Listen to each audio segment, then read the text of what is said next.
Good morning, campers. We're going to be talking about dating today. How does healthy dating look like? How, as per divine law, dating, connecting to a potential romantical partner that you would like to build and create divine union with should look like. How do healed people date? Right?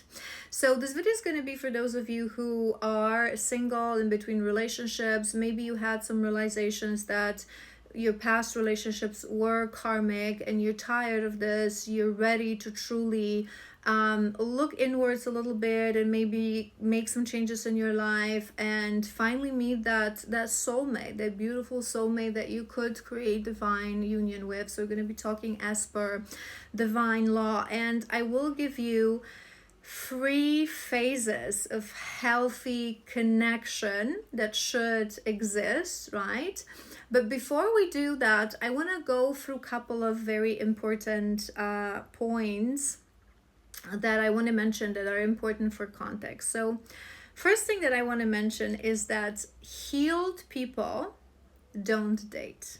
Okay, that's the first thing that we need to clarify here. When we talk about dating, so whether you are on dating applications, or you meeting people through friends, or you regularly going out to places where you connect to people and meet people, this means that you're actively seeking for something, right? Actively seeking for something from divine law perspective always means that you're lacking something. When you're searching, you're lacking, right? It's a very natural, logical thing to truly understand. When you embark on a journey of healing, you start to strip the layers of your shadows, you heal your wounds, you do deep inner work. At the end of this journey, you understand that I am everything, I need nothing, right? I am everything. Everything is within me. Love, attention, fulfillment, peace, everything that I ever wanted is within me. I can alchemize this within me. And we talk about this all the time on this channel, how to achieve that. And this is what I teach people to achieve. So when you are in this mindset, I am everything, I need nothing, you don't seek.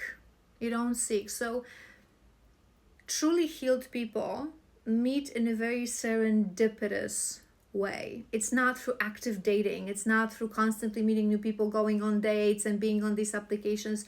They just live their lives. They do what they love. They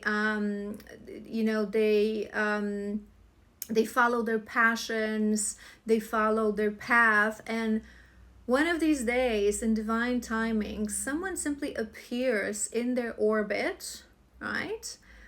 And they have the opportunity to connect to this person. And it's going to be now a little bit different for masculine and feminine, because when we heal our inner masculine and feminine, right? We all have inner masculine and feminine energy within us. It's just energy. So we heal both of them. But then at the end of this journey, when we achieve inner union, we naturally gravitate towards one of these energies, right? So it usually goes in line with your physical body, but not always. But you either drop fully into your feminine, becoming that divine feminine, what we call divine feminine, or you rise into your masculine, becoming that divine masculine. So once in each other's orbit, obviously the masculine is going to be the one that leads the connection in the physical world, that pursues, that reaches out. The feminine is the receiving side, the stillness side, right? The connection to higher realm side. But it happens in a very divinely orchestrated, serendipitous sort of a moment. It can be by any means. You can meet someone in a coffee shop. You can your masculine can spot you online or through social media, whatever that is. It doesn't really matter. But it's never through seeking. It never happens, right? Again, healed people don't date. So that's one thing. Number 2 thing that is very important, and I covered this in depth in my yesterday's video. You can watch that if you like. When we heal our shadows, we remove limiting beliefs, we remove conditioning, we heal our wounds, we heal the blockages, right? And we allow a natural frequency, the frequency of our essence, to come forth. We also ourselves connect to that frequency. We have more self-understanding of who we are. So when we do that, we release the ego. Remember, ego never dies. I talk about this all the time. There's no ego death. It's just, label, but in reality, it doesn't die. We need it. But it gets released and the soul starts to hold the reins. And when soul holds the reins, you're truly connected to your essence, to your frequency, we naturally attract soulmates into our orbit and everything that is on our highest, most aligned timeline. But we also recognize these things because we no longer look from a perspective of ego. We look from a perspective of soul, and soul doesn't need nor want karmic connections, right? So we simply, when we connect to people, when we're healed, we start to recognize, right, those connections. However, we cannot, forget that we are in this physical human experience. We are humans. We live in human body. We have that ego always. So sometimes it can be a little bit confusing. And this is why we should follow those 3 steps. We should follow those 3 phases that I'm going to talk to you about now. And remember, as I talk about this, that soul has no urgency. And again, I've done a separate video about the urgency, but the urgency comes from a place of ego. The urgency that I want it now, where this is going, right? It comes from a place of ego. Soul just exists. When you're whole, when you have everything you need, you don't expect anything from the other person. You just allow things to unfold. So you have to remember about that frequency, about that mindset.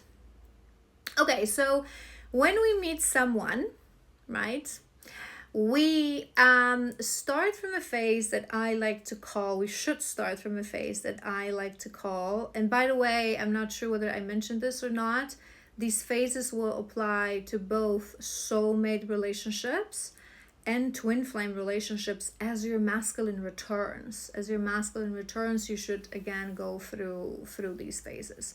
So phases number 1 is what I like to call the childlike friendship, right? This is the phase that we activate our truth and our authenticity. And in our truth and in our authenticity, in that childlike innocent energy, this very full of laughter and joy energy, we get to know the truth and authenticity of the other person, who they really are, right? Do they help me to bring my shine, help me to bring my light within me? Do we really resonate when it comes to our passions or values and things we believe in, right? And this is the phase that we don't put any pressure, right, on that relationship. And a common misconception, what is really required in this phase is that you commit yourself to this person from day one. And I want to explain commitment to you because many people, misunderstand what it means. It's just twisted understanding of commitment that Matrix makes us believe. But when I say commit, I mean you don't connect to other people, okay? And you commit your energy fully to this person, because when you have love towards yourself and respect towards yourself and to others, you would never mix your energy, an energy body, with another person. And I find that unfortunately many people think that as long as you haven't promised anything to anyone, as long as you haven't, slept with that person, you can go ahead and do this with many people. No, honey. As per divine law, you cannot. It is not in alignment to be connecting, even on the first phase, that friendship, childlike discovery phase, where you just go for picnics and coffee and museums and movies, and you just have fun together. You just connect to see whether you can build friendship, because friendship is a foundation of any true relationship. You don't do this with other people. It's disrespectful towards self and towards others, and I don't care what anyone says. Remember, I'm a channel for divine knowledge, and as per divine knowledge, There's no bypassing this. It's just not in alignment. It's very disrespectful towards energy of another. So you do commit to this person fully, but remember, this is still a phase that you're building friendship, right? So you're not a couple. You don't, defy, it's just labels, but it's really the mentality. Sometimes when we jump into things too soon, our brain starts to immediately build that urgency and fill in that gap, right? So you don't think of this person as your couple, your partner. You're not in this phase like, I'm going to introduce you to my friends and my family. If it happens in a serendipitous way, that's fine, but I'm a firm believer in incubator. In incubator, I've talked about this many times as well on this channel, that every new energy requires 45 to 90 days of incubator phase, right? So you just get to know each other. You really are together. You don't allow outside influence, but you're not putting pressure on this relationship. So you're not calling each other a couple. You're not making any long-term plans. There's no nonsense talking about where is this going? Where is this leading, right? You just release the conditioning, the matrix kind of a thinking. You've met someone that you really connected to this person, and you just enjoy it. This is this friendship phase. And it doesn't mean that, if you truly connect to someone, there's going to be some beginnings and initiations of that intimacy. You're going to be looking in each other's eyes, holding each other's hands, kissing each other maybe. But it's left on this very, very childlike, again, very innocent, right? Focusing on really get to know you. Who are you? The authentic, you remember, truth and authenticity are characteristics of this phase. After a while, again, it's going to be very individual for each pairing. I cannot tell you how long this phase is going to last. It can be anywhere from weeks to months, right? So truly see and observe. It's also going to depend on your setting, how often you can see each other, how you connect. But after a while, you will feel that this authentic person, the authenticity of this person, their truth, and you're drawn to it, that you want more, you want to jump to another level. And it is, again, we talk a lot about the masculine and feminine dynamics. It is the receptivity of the feminine. So usually it's the feminine that opens and sends signs that she's ready for that next phase, and then the masculine moves forward and takes the action, because the masculine leads the way in the relationship in the physical. And we move to the phase that I like to call this innocent love. Okay, so think about Romeo and Juliet. Okay, this is the phase where from truth and authenticity we add vulnerability, we add romance, we add a little bit more intimacy, not yet actual physical intimacy, if you know what I mean, but it becomes more of a, even it comes to my mind, even if you meet each other, so it's not just like, hi, how are you, let's have fun, but it becomes like more hugging and more this closeness. You build this closeness, and with that vulnerability, there's more deep conversations about potential future plans, about just going deeper. You will be exploring each other's past and wounds, and you're going to be opening up with each other. You're going to be becoming more and more vulnerable. And I find that in this phase, the masculine and feminine dynamics gets more intense, more pronounced, because obviously when we're healed, we are either in our feminine and masculine, so it's already seen in that first phase, right? But this is where it's when you become more receptive as a feminine to move to that phase, your masculine will feel that, and he will become more, starts to step into that provider and protector role, right? To really be in that masculine energy. He will create more intention in that relationship. He will create more forward movement, The true commitment will start here. And this is where, through this vulnerability, through really showing each other's souls, you will be able to determine, can I build with this person? Because remember, not our soulmates are meant to be our romantical partners. Our soulmates sometimes, we have variety of soulmates in every lifetime. Some of them are our friends, some of them are members of our family. It's interchangeable between soulmates.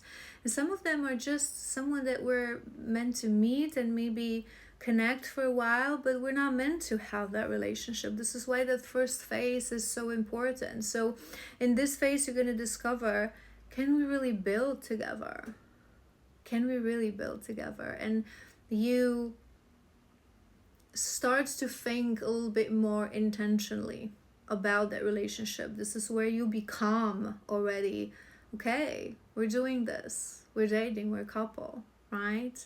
We're starting to build that frequency that one day we can become one and reach that inner union. And through this phase, you really, within your soul, within your mind, within your essence, your body, you reach that decision within you, and you move to the first stage. Again, it's the feminine that will energetically, not through words, but through small gestures, through energy, starts to become receptive for the final third phase, and the masculine will pick that up and create that forward movement. And that third stage, I like to call it the warrior love, the passionate warrior love, the mature love. We've built friendship, we've built foundation, we've built trust. We are authentic with each other, we are vulnerable with each other. We know that we bring out light from each other, we help each other be better people. This is what soulmates and twin souls always do, right? And this is where, at one point of this phase, you actually fuse. So there's this actual intimacy, right? And in that intimacy, as per divine law, this is what creates divine union. This is what starts your divine union. You release your physical bodies, allowing your souls to truly touch and truly merge, and you become one. And I talk about this a lot. I think I've mentioned this in yesterday's video as well, that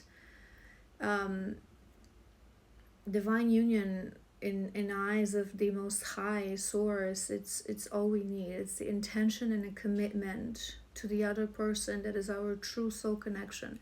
I want to build with you. I love you. I want to be with you. I want to do this, right? You need no paper signing. You need no, anything. It's enough, right? And if you think about this, if you think about these stages, even if you are not yet completely healed, you feel like there's still some healing that's needed.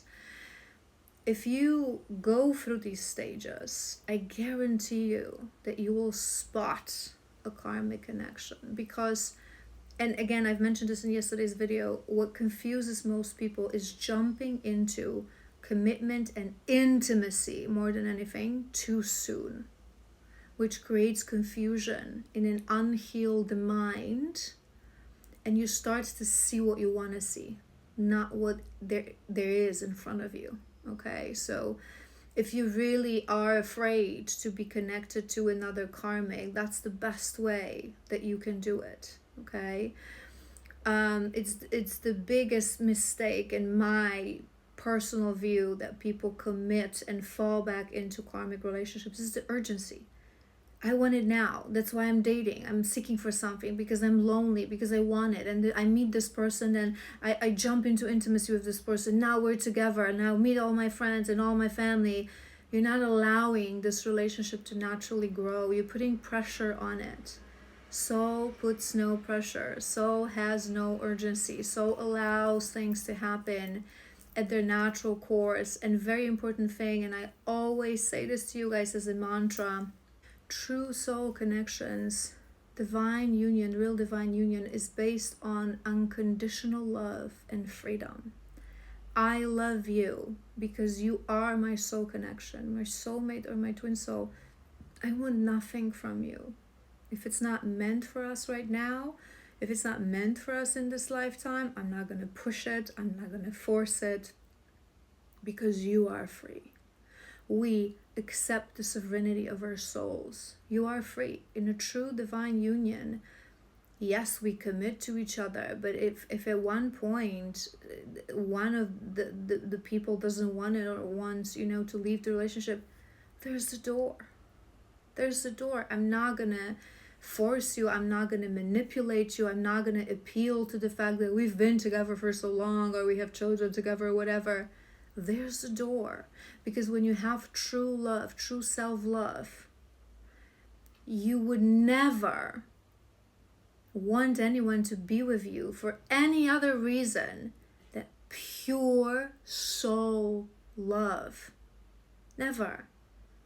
That manipulations, that control, that pushing, that urgency, I want to get married, I want to have children, don't leave me, it always comes from a place of ego. It always comes from a place of wounding. Okay? So I hope this was helpful. If you have any questions, as always, leave them in the comments. Please like, share, and comment if you enjoyed this.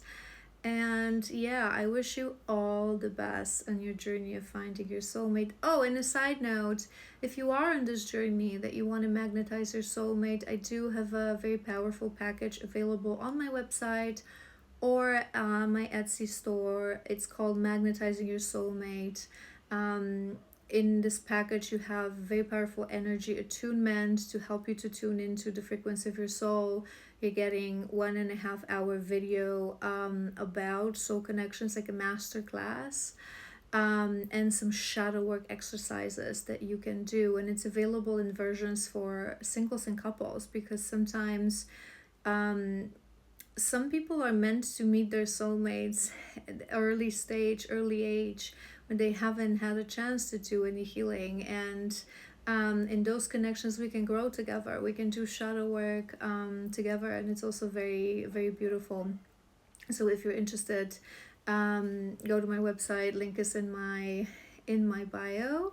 And yeah, I love you so incredibly much, and I will see you soon.